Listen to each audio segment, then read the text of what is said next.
got the wrong person. I'm just a manager going back home from my annual vacation in Europe. The TSA agent pulls out a massive chunk of delicious French cheese from your hand luggage. Turns out, you can only grab really small amounts of soft cheese on board, since it's considered to be liquid.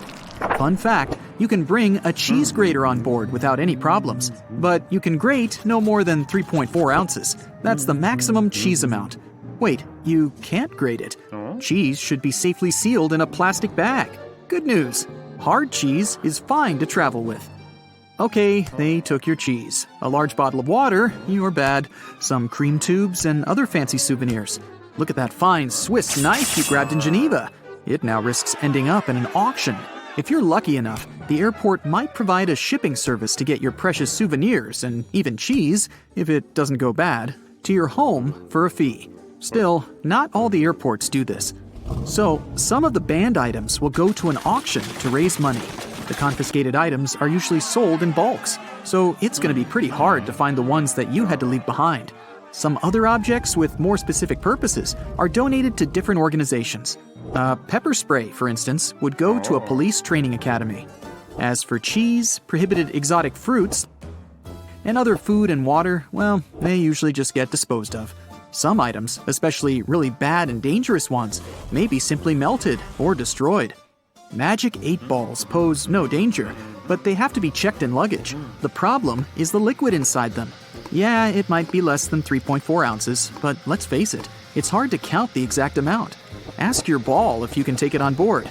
It's likely to give you a "don't count on it" answer. Relieving gel insoles are a bit disturbing on board. The problem is the same. It's impossible to count the exact amount of liquid. So, no gel insoles, and no gel candles either. Perfume and nail polish are kind of forbidden too. It's not only about liquid on-board restrictions, but also about etiquette rules. Some passengers may simply be allergic to their smell. Plus, they're flammable. As for nail polish removers, opt for an acetone-free version, since acetone is a no-go for hand luggage. Anyway, you can grab a bottle of perfume, as long as it's not too large and you don't use it on board. It would be a pity to leave a whole bottle in the trash bin before boarding. Still, you can sneak in the plane with more than 3.4 ounces of your favorite cream, claiming it's some medicine that you really need. But you do need to notify the airport beforehand. A bit weird, but it works. Sometimes. In case you need to check your body temperature on board, make sure your thermometer is electronic. Mercury ones are strictly forbidden. Who's going to pick up all the mercury balls if you accidentally drop it? Bowling pins are a no-go for hand luggage. Seems like the aircrew doesn't want anyone to have fun and play bowling in the aisles during a long and boring flight. No, it's all about our safety. They just think bowling pins might hurt someone. No sports equipment is allowed, be it a fencing foil, a bat, or even darts. Darts are sharp, and no sharp objects are allowed on board. Such items should travel in check-in luggage, unless you want them to end up in an auction. If you're into handmade things, and a transatlantic flight gives you enough time to knit a scarf or a pair of socks, opt for plastic or wooden knitting needles and wrap them carefully so as not to cause any damage. Those made of metal will probably be disposed of by melting, and they don't deserve such a fate. Snow globes, as with any other object containing liquid inside, aren't allowed through security. If your snow globe is as small as a tennis ball, you may be lucky to have it allowed, but it's better to play it safe and check the snow globe in. Liquid bleach is definitely a weird object for hand luggage, even if you're traveling in a white shirt. First, it's not allowed on board because it's highly flammable. Second, a brand new white shirt doesn't seem to be the right choice for a flight. Coffee and turbulence just don't mix. Third, the bathroom on board is far too small for laundering. If you're a hairdresser on a business trip, you'll probably have to invest a bit more when booking your flight. No hair bleach is allowed on board. Scissors aren't welcome either, unless their blades are 4 inches or shorter. By the way, scissors that aren't allowed to fly are often donated to schools, which is a good alternative to disposing them. Bad news for hairdressers again. Due to a gas cartridge that's filled with butane, cordless curling irons aren't allowed on board. Good news, electric curling irons are completely fine and safe. If you're an artist, you must have already struggled with security rules. You don't want your paint to get frozen or ruined in the luggage section, so you'll surely want to bring it on board. Security may be okay with your oil paints as long as they're under 3.4 ounces, but there's no way you can grab your extremely flammable turpentine. Now, in case you don't enjoy food on a plane and failed to order a meal on board beforehand, You can take any pan or pot on board and cook it yourself. No, you can't cook, and you can't grab a cast iron pan either. They're quite heavy. That's why they're likely to be dangerous. If a TSA agent confiscates it, it won't end up being donated to a local kitchen. It'll probably be melted. If you want to have some fresh smoothies while flying with fresh fruit that are allowed on board, like an apple or a banana, bad news for you. Blenders are allowed only in case you remove the blades, so technically it's not a blender anymore. Hey, here's when you need that cheese grater. English Christmas crackers can make a wonderful atmosphere of joy and happiness during Christmas holidays, but it brings nothing but a mess on board. It makes a cracking sound when pulled, which can frighten other passengers. They are not allowed in checked bags, just like party poppers and sparklers. High heels and thick soles aren't prohibited, but they do cause some problems. If you're wearing one of these, you may be asked to take them off to have them scanned. Sure, there are some plastic shoe covers, but these airport floors are swarming with germs. Wedding dresses are a bit of a problem too. Some dresses just don't fit in the X-ray machine, so they might need to be double-checked. All the fans of camping, beware. You probably want to check in a lot of luggage required for your trip, so make sure you check in the tent pegs too. Though, if you travel light with a carry-on backpack only, you'll probably need to buy some when you reach your destination. Since they're sharp objects, tent pegs are not allowed on board. It's hard to imagine anyone having a drill inside their 5-pound carry-on luggage. But anyways, these are not allowed. So if you're a creative person who wants to bring a drill home as a vacation souvenir because magnets are lame, you'll have to check it in. If you want to sneak in a plane with a dry ice DIY fridge, you're almost sure to fail. It's flammable, so safety regulations definitely prohibit it on board. You can bring up to 5.5 pounds of dry ice, but airline permission is required. Anything with an uncovered blade is not allowed through security. Instead, a disposable razor or cartridge blades can be taken on board. Box cutters and knives, with a teeny tiny exception of a smooth butter knife, should be in checked luggage. Soap bars are allowed on board, but don't panic if a TSA agent wants to double-check your bag after scanning it. It just may look a bit odd on the screen and mislead them. Liquid soap, instead, follows the universal liquid rule. Rules for batteries may vary. Spillable batteries are allowed neither in carry-on nor in checked luggage. And lithium batteries also can't be carried on board, only because if damaged, they can cause a fire. Okay, you travel with your Mr. Scratchy, and yes, a laser pointer is your furry friend's favorite toy. But you gotta make do without it this time, buddy. Laser pointers are not allowed in carry-on nor in checked luggage. A walking stick can be used as a mobility device and then let on board, but surprisingly, TSA may prohibit this item sometimes. Play it safe and notify your airline in advance. Bon voyage! Many airports have carpets at their gate areas. This nicety usually comes with a few other perks: lower ceilings, comfortable seats, and pleasant natural lighting. All this costs more for airports, and carpets are not so easy to clean as hard floors are. But they create a cozy feeling for passengers waiting for their flight, making them more relaxed. Still, it isn't a gesture of goodwill on the part of airports. According to social research, calm passengers are about 7 to 10% more likely to go window shopping and actually buy something in the lounge area or duty-free zone. So, by investing in the passenger's comfort, airports actually increase their own income. If you ever wanted to know what happened to your baggage while you're on board a plane, the short answer is that airport staff don't actually know once it leaves their territory, and they probably really don't care. Sorry. Baggage is sorted automatically. Scanners scan the barcode and sort the baggage according to its destination. The three main tasks of airport baggage handlers are to move your bags from the check-in area to the gate, to move them from one gate to another when you have a connection, and to move your bags from the plane to the baggage claim area. And that's it. So if your luggage doesn't move fast enough, it can be late for your connecting flight, or the exact opposite. Your bag gets to your destination before you do because you're stuck at passport control. Another problem can arise if you forget to tear off any old stickers showing a different destination. In this case, the scanner might send your luggage to the wrong country. Most airports are equipped with giant kitchens where the food for passengers is prepared. These kitchens usually cook food for different airlines at once. And since that oh-so-delightful airplane food must be cooked for about 6 to 10 hours in advance, these kitchens have to work 24/7. And however surprising it might sound, the menu for your flight is developed up to a year in advance. This is a common practice for most airlines because every single ingredient matters and adds to expenses. In fact, one airline managed to save $40,000 after they removed just one olive from every salad they served on their flights. Airport staff sometimes ask passengers to rub their hands on a piece of cloth before putting it into a special machine. It might seem kind of scary, but it's actually harmless. You're simply being checked by a machine called an atomizer. Before their working day starts, employees put samples of dangerous chemicals into the machine. The machine memorizes these smells, and in case a person's hand smells like those chemicals, it alerts airport staff to this danger. You know how it sometimes goes. You come to the security checkpoint, and suddenly, it turns out you have something prohibited to take on board in your carry-on. But don't worry, all the things seized during the pre-flight inspection can be stored at the airport for as long as 3 months. On top of that, you have an opportunity to mail them any address inside the country. Things taken away by security and weren't claimed can also get sold at special auctions and are delivered worldwide. If you have a long layover between flights, going to the nearest hotel to rest might not be the cheapest option. There's a much better trick. Check if the airport or airline sells 24-hour access to the VIP lounge zone. In most cases, you can have free snacks and drinks there and use free shower cabins and rooms for rest at a very affordable price.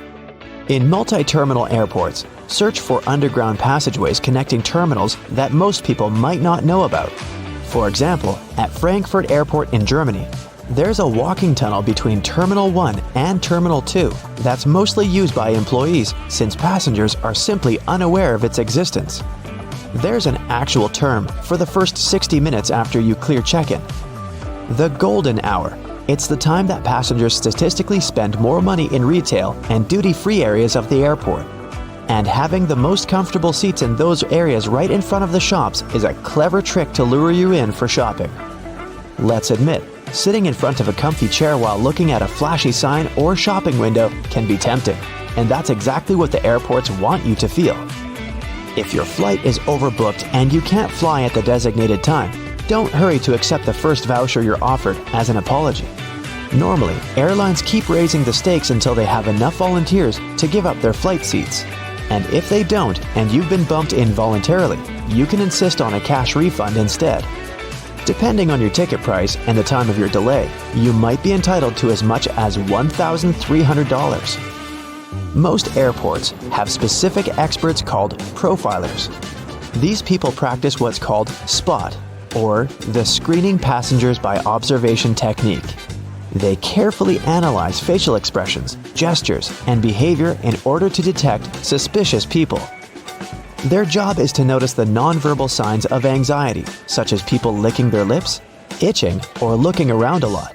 If a profiler notices a person acting in a weird or off way, they can invite them for an inspection, where they can talk to a person to find out more about them. Profilers work in both the main halls and in passport control. The typical question they ask is, "What's the purpose of your visit?" Then they check the person's reaction to this inquiry. No matter how reserved a passenger is, if they have something to hide, TSA officers will find out, thanks to the tiniest cues in people's behavior. Before your luggage even gets on the plane, it goes through 5 security levels, and one of them, besides scanning the contents, includes being checked by a special dog that can sniff out dangerous chemicals. It's a well-known fact that a dog's nose is much stronger than that of any human. In fact, dogs distinguish smells from 10,000 to 100,000 times better than people do. No wonder airports take advantage of this super sense for security and regularly use these sniffer dogs to detect suspicious substances. What's really cool is that you can't even distinguish a detection dog from its civilian siblings. Unlike police dogs, the ones working at airports aren't trained to frighten or intimidate people. The most popular sniffer breeds are Golden Retrievers, Labs, and German short-haired pointers. Charging your phone at a specifically designated spot can look convenient, but it's not really safe. If the charging station only allows you to plug in your cord, you might get malware installed on your phone with you none the wiser. The only safe way to charge your phone or tablet is to find an electric socket and use it with your own charger. Same goes for free airport Wi-Fi. Apart from the airports requiring you to authenticate yourself more often than not, someone can easily access your data while you're using an unprotected Wi-Fi hotspot. It's safer to use your mobile data, but if you absolutely have to use the airport's Wi-Fi, best clear or encrypt all your important data on your device. It might be exasperating to take your laptop out of your carry-on at the security check every single time. But the airport staff need to have a clear look at your device to make sure nothing is concealed inside. On the screen of an X-ray scanner, a laptop looks like a semi-transparent object with a clearly visible hard drive, CD drive, and whatnot. But security officers can't see what's behind some of those parts. For example, a dense and rather large battery. People tend to choose the closest security line to them. If that line turns out to be super crowded, just look around after ID and ticket check. You may see another checkpoint with much fewer people. Some checkpoints at the airport are situated at the far edges of the terminal, and that's why passengers fail to notice them. Applying for a TSA pre-check can be a great time saver for traveling in and out of the US. Being a member of this program has some great perks. First, getting through security and passport control happens faster. If you're a pre-check traveler, you won't have to take off your shoes or remove your belt. And forget about placing your stuff like liquids and laptops in special bins. If you aren't flying to or from the US, then you can look up similar services available in your country. If you're flying economy class but don't like it, who does? Check in online and check out the seating options about 4 days before your flight. It's about that time that airlines typically start upgrading seats, and you might get an upgrade to business class for a small fee or even sometimes for free. You can also ask for an upgrade when you're already at the airport. Most people forget about this opportunity or simply don't care, so you might just get lucky. Picture this. Hundreds of thousands of workers create 2 artificial islands in the ocean. Then, they build a large airport there. Around 30 million passengers a year will use it in the future. The engineers face many problems during the construction process, but they managed to solve them. The initial cost of the airport is around $8 billion. As time passes, the cost increases to $20 billion. It makes it to the list of the top 30 busiest airports in all of Asia. Everyone is happy, celebrating the successful completion of construction. And then, it begins to sink. $20 billion is slowly going down to the bottom of the ocean. Of course, no one will allow such money to float away. Engineers start developing a plan to save the airport. But let's go back to the very beginning and find out how this was even possible in the first place. It all began in 1964 near the Japanese city of Osaka. That year, the first plane landed on the territory of the new Itami International Airport. The flight was successful. Everyone was happy. But there was one problem. The airport was located close to residential buildings, and the first plane was passing by the windows of locals. Of course, the noise from the turbines annoyed people, so they spoke up against it. People went to mass protests and filed hundreds of lawsuits demanding to close the airport or pay them compensation. Meanwhile, the number of flights was increasing every day. People's discontent was growing as well, and the court partially satisfied their demands. Someone received monetary compensation for moral damages, and somebody got a new house in a different area. Of course, all this cost the authorities quite a lot of money. Years passed, and as more and more airlines were using Itami, the load on the airport was growing. Millions of people were flying out of it and arriving there every year. But one airport wasn't enough for the quickly developing city. The Ministry of Transport of Japan decided to build a new, bigger airport. They wanted to buy land near the city to use all transport communications and infrastructure. To build an airport in such a place would be a very profitable investment. A new airport was supposed to become an extension of the old one, closely interacting with the city. And that's when they faced real problems. The land where they were going to start construction turned out to be very expensive. They also still remembered all the protests and compensation they had to pay out. They knew this time people would be angry again. Many of them would have to be relocated to new homes. They would probably have to relocate an entire district. Litigation caused by airport noise could last for many years and would cost a lot of money, so it wouldn't be profitable. Plus, it would have a negative effect on the environment. So, after some discussion, they decided to build a new airport a few miles away from the city. That way, planes wouldn't have to fly over residential areas. The location was perfect, but there was a small problem. The airport would have to be built on water. The engineers were confident they would cope with this task. So, in 1987, the construction of Kansai International Airport began. However, first they needed to build an artificial island. One wasn't enough, according to the project, so they decided to create two. They figured out the construction would be cheaper this way than if they started building it somewhere near Osaka. First of all, surveyors, along with engineers and other experts, conducted a thorough study of the seabed. They needed to find the perfect place to build a strong foundation for the future island. Then, they built walls to protect the construction site from waves. They installed 48,000 concrete blocks and rubble. They built steel cells weighing hundreds of tons around the walls. These dams were supposed to prevent the island from destruction by water during all stages of construction. They had to make sure the island wouldn't be destroyed by waves while they were still building it, so they needed an extra protection shield. The price of this shield was about $150 million. After that, complex work on solidifying the soil and pumping out all the liquid began. Builders were laying hundreds of thousands of tons of sand on the clay seabed. They created an additional thick layer of the ground as a foundation, but all this soil was wet. It was like a sponge that changed its shape and could collapse and pull the airport with it. That's why engineers installed more than 2 million vertical pipes in the soil. They poured sand inside each pipe. Sometimes, during the construction of other artificial islands, the pipes are filled with fabric. All this is necessary to absorb moisture. The system operates on the principle of a vertical drain. Then, the workers removed the pipes. The drains remained inside the ground. The next step was adding some extra soil over the layer of sand. Builders took that soil from the mountainous terrain of Osaka Bay and transported it on barges from neighboring cities and countries. They put all this soil on the compacted layer. Then the mass of the new layer simply pushed all the liquid into the less dense sand. There, moisture could only move horizontally because of the strong pressure from above. Then liquid got into vertical drains, went up, and evaporated. The more moisture came out, the more compacted the soil was becoming. It got stronger and less prone to deformation. The laying of new soil went in stages. It was important to pause so that each of the levels could strengthen and descend. So, layer by layer, the builders finished it. Then, they drove 900 columns into the ground and rested them on hydraulic jacks for a solid foundation. This would allow adjusting the columns in case the soil began to sag.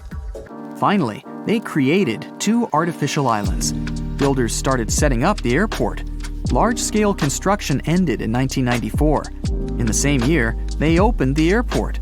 The building stood high above the ocean, and then it started sinking very slowly. But it was okay.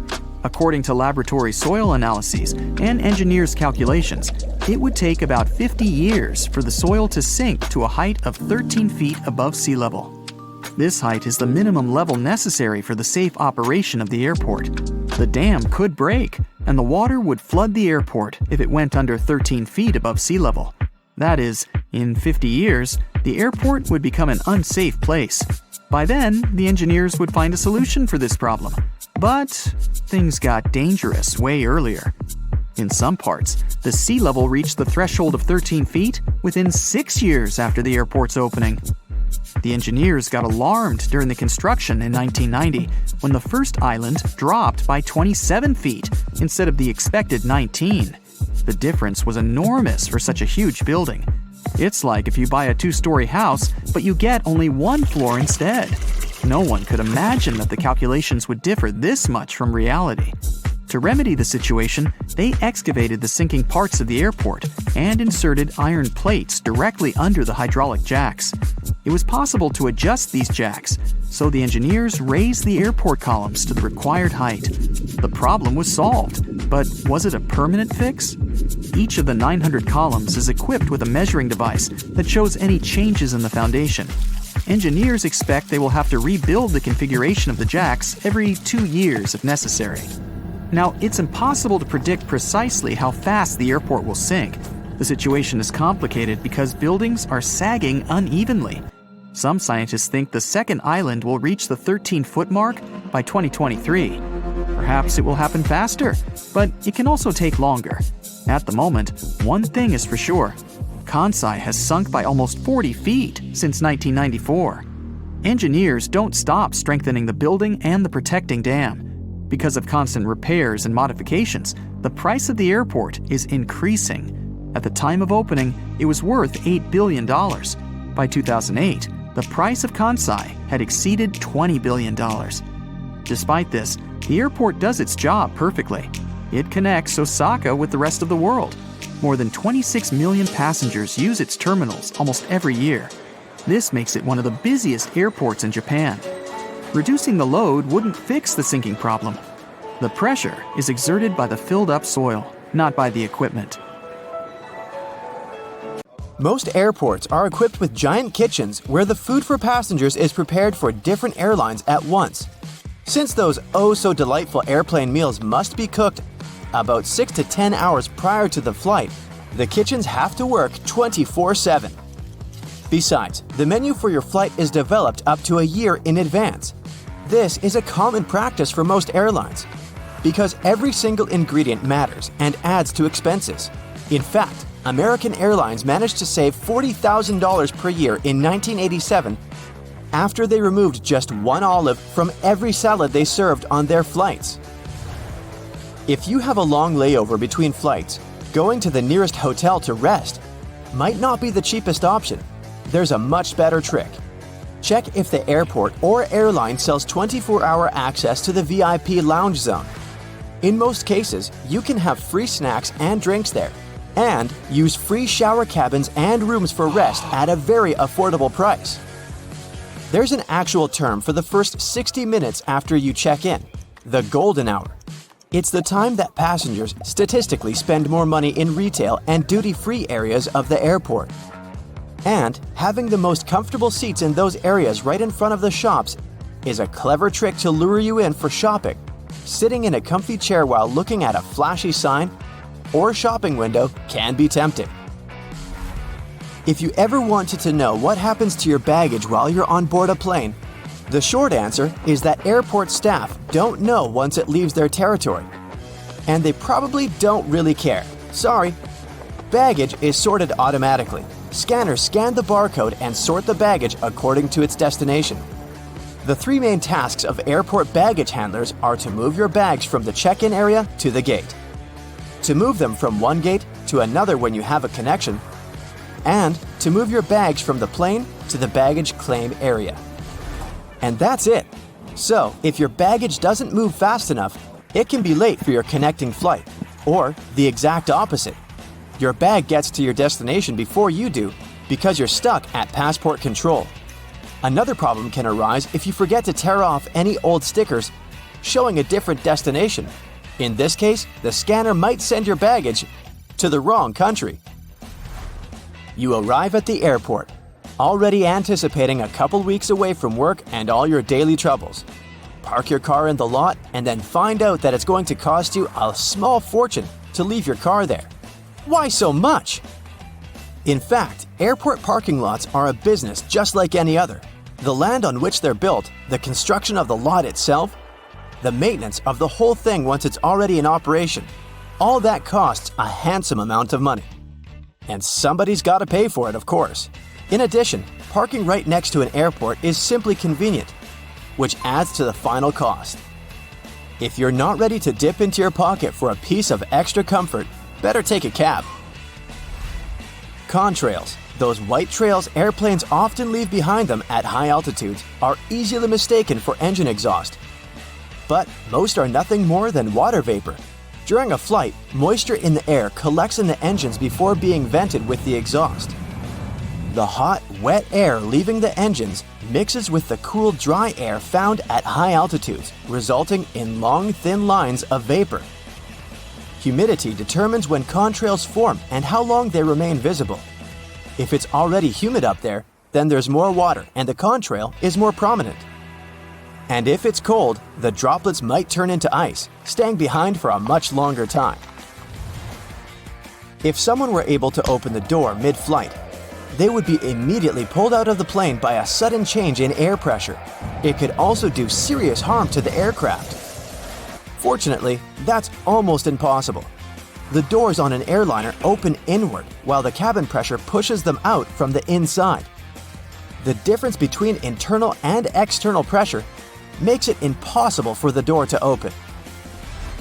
It might seem odd that the flight crew cares whether your window shades are up or down. The main reason is so that the passenger's eyes can adjust to the outside light. Mostly, it's just a matter of getting people on and off quickly. But in an emergency, the last thing they want is people stopping to blink before they evacuate the plane. Another reason for all the shades to stay up when the airplane is about to take off or land is for the ground crew to see if there's any trouble on board.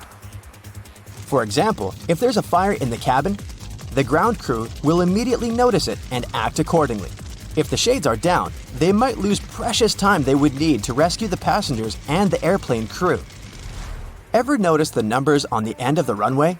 They're actually used to show the pilot which direction the plane is facing. For example, the number 36 is short for a heading of 360 degrees, or due north. Along with numbers, the letters R and L indicate if the nearest runway is to the right or left. Every commercial airplane you've been on has only one wing. That's right, the left and right wings are actually two parts of a single wing. The first airplanes were called biplanes because they had two wings, one on the top and the other going through the bottom of the fuselage. They were connected with struts and wires, which made a kind of box that basically allowed the aircraft not to fall apart in the air.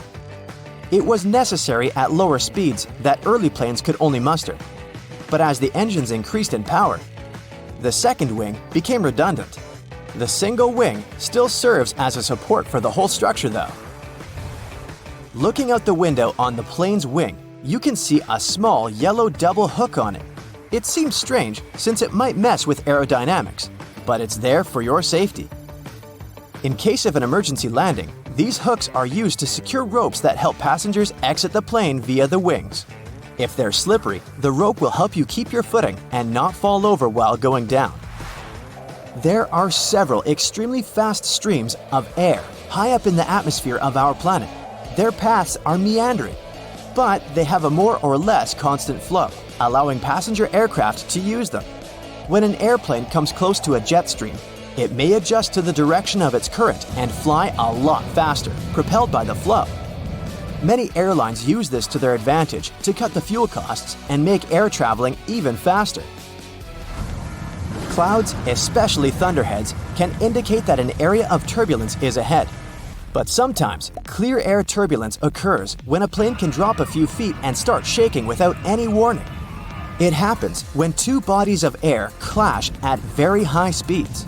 And it's absolutely invisible, so the pilots can't tell when it would happen.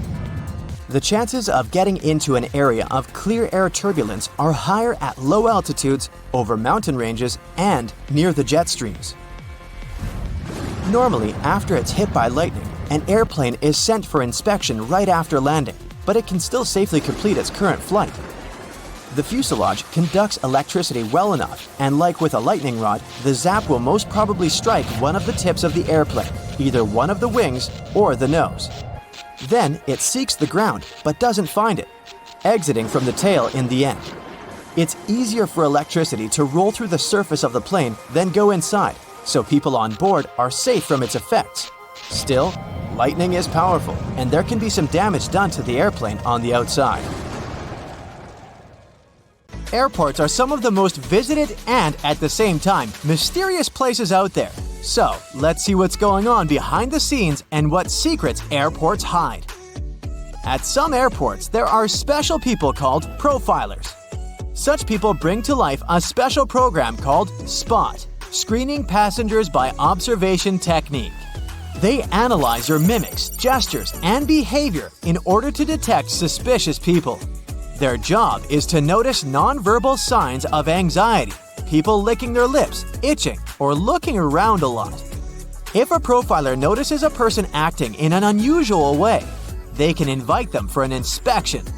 There, they talk to this person, trying to find out more about them and confirm, or not, their suspicions. Airport agents might also be watching you all the way from the security check to your gate.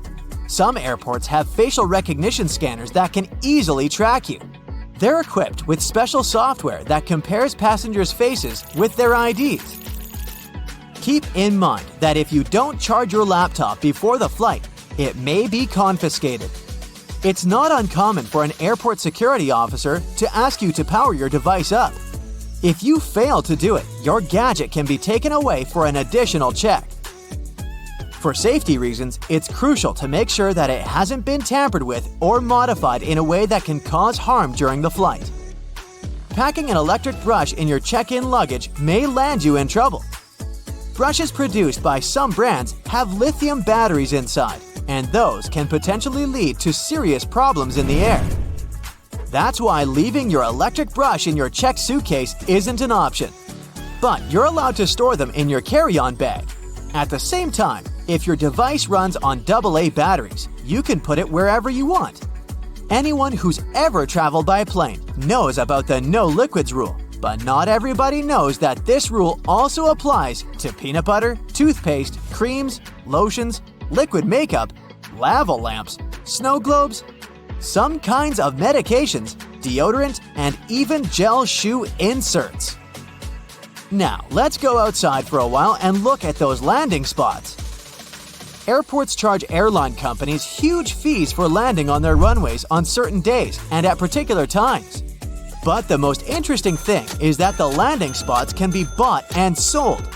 For example, in 2016, Oman Air paid Air France around $75 million for one early morning arrival slot at London Heathrow Airport. You must have noticed that airfare has increased over the past decade. That's because of the extremely high prices of landing slots. Dispatchers don't only control the planes in the sky, as you can often see in the movies, but they also look after their movements on the ground. They also control the lighting on the runways. There's 3 types of air traffic controllers: en route, terminal, and tower. Each of these dispatchers has their own area of responsibility. One dispatcher has about 5 monitors, and the information on them is constantly changing since the monitors show weather conditions and information about other planes. You know how it sometimes goes. You come to a security checkpoint, and all of a sudden, it turns out you have something prohibited in your carry-on. But worry not, you still have a chance to save your favorite penknife. At some airports, there are on-site postal services, and you might have an opportunity to mail your belongings to any address you provide. But the mailing fees are pretty high, plus certain items are prohibited, and the postal service won't deliver them. Airports can be selling your lost luggage right now. Of course, I don't say that there's no chance for you to get back your suitcases that's traveled to a different destination, but just as likely, you might not see it again. In this case, an airport has the right to sell your misplaced belongings at an auction. Most airports have an annual lost luggage sale. After paying an entry fee, you can bid on electronics, clothes, bags, and other stuff. While flying, you might have a celebrity on board, but you won't know it. Large airports have separate check-in and security procedures for celebrities. They often board the plane directly through a hidden door located beside the jet bridge. Some airlines also use cool cars to transfer VIP passengers from the terminal building to the plane. At the same time, most people come to the airport well ahead of time. And the most popular activity while waiting for a flight is wandering through the duty-free zone. And even though people rarely plan to buy anything there, different products end up in their shopping baskets. That's because lots of airports are designed in a special way that makes people feel relaxed and at ease. I'm talking about all those huge windows, a lot of light, massage chairs, and comfortable seating areas. And statistically, calm passengers are 10% more likely to spend money on retail, duty-free, and food. Designers put a lot of thought into airport layouts. It helps to ensure the smooth flow of travelers. And the main point here is easy navigation that can prevent people from getting lost. This is achieved through subtle but very effective design cues. And placing duty-free zones between security checkpoints and boarding gates is one of them. They supposedly help you relax after clearing security and lead you where you need to go. But speaking of food, a celebrity chef restaurant at the airport might not be as good as it would be if you were visiting the real thing.